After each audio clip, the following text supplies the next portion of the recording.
Finally, after years of waiting, Deltarune is tomorrow. We've gotten a release date, a reason to hold on to this project, and just enough content to keep us on the edge of our seats. But for now, let's talk about today.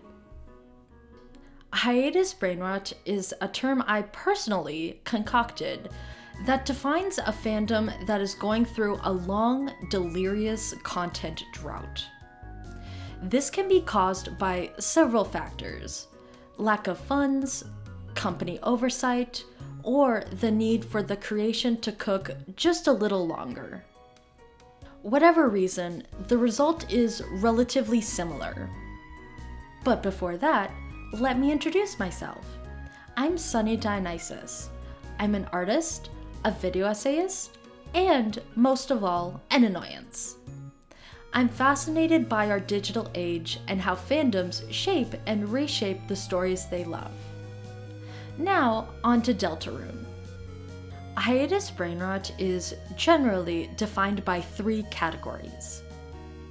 1. There must be a lengthy amount of time between updates to the media. While the content hiatus can go on for months, the brainrot sets in around a year or so.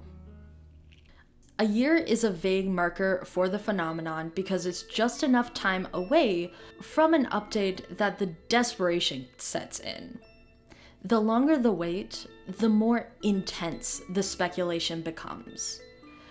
This isn't just anticipation. It's the brain filling in gaps, trying to maintain their connections to the media. 2. The fandom will start to build onto itself, making it almost absurd from an outsider's point of view. Think about inside jokes, such as the friend inside me, Woody meme, or the Ralze with a blunt that was so popular in the Deltarune fandom a couple years ago. While the inside jokes bring the remaining fans closer, they can also alienate anyone new or who isn't in the know. I've personally been sometimes excluded from memes in casual conversation, and it really can turn a person away from the community.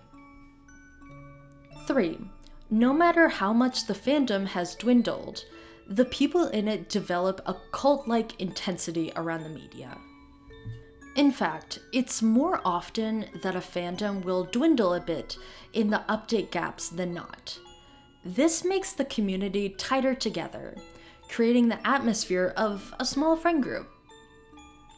This dynamic can be both a blessing and a curse, creating a community that's as passionate as it is insular.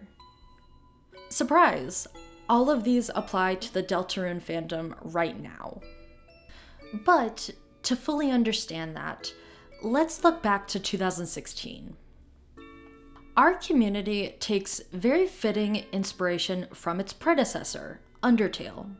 The fandom had a similar fixation and obsession to their game in 2016, but Undertale also has a lot of differences to Deltarune. While they both have an intense fandom, Undertale didn't experience a hiatus like Deltarune does, which changes how fans engage.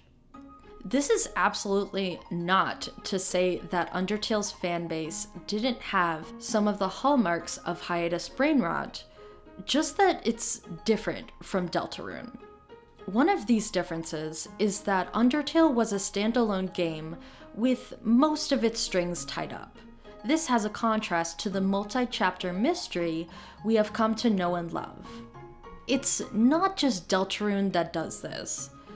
Look at Homestuck fans, or even Steven Universe fans, who have had to wait so much time for the next Steven bomb or update.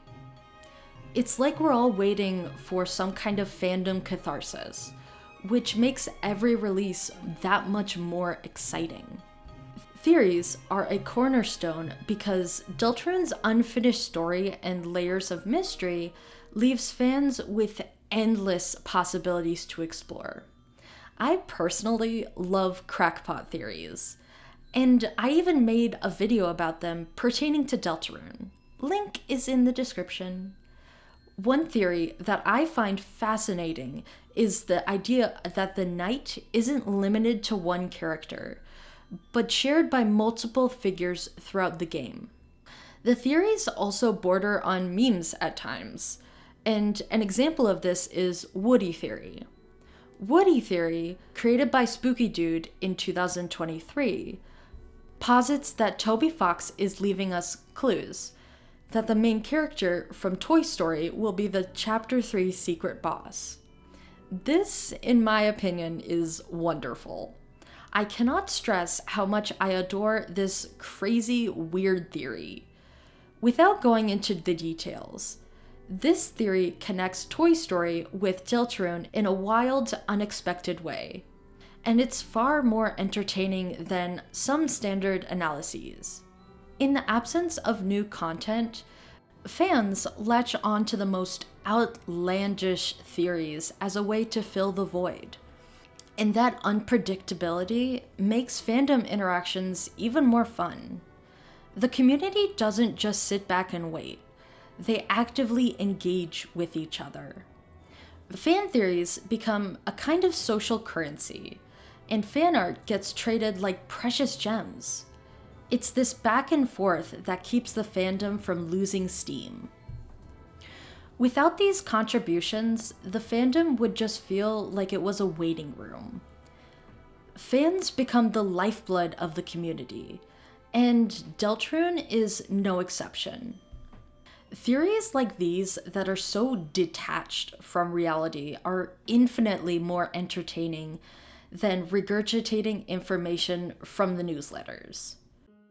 While I personally don't really love that type of video, I understand it has a place in the Deltarune YouTube's ecosystem.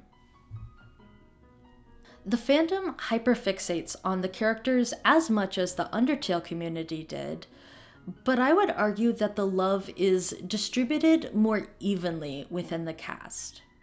Sans was, of course, a fan favorite, but I can't say that there is one specific fan favorite today.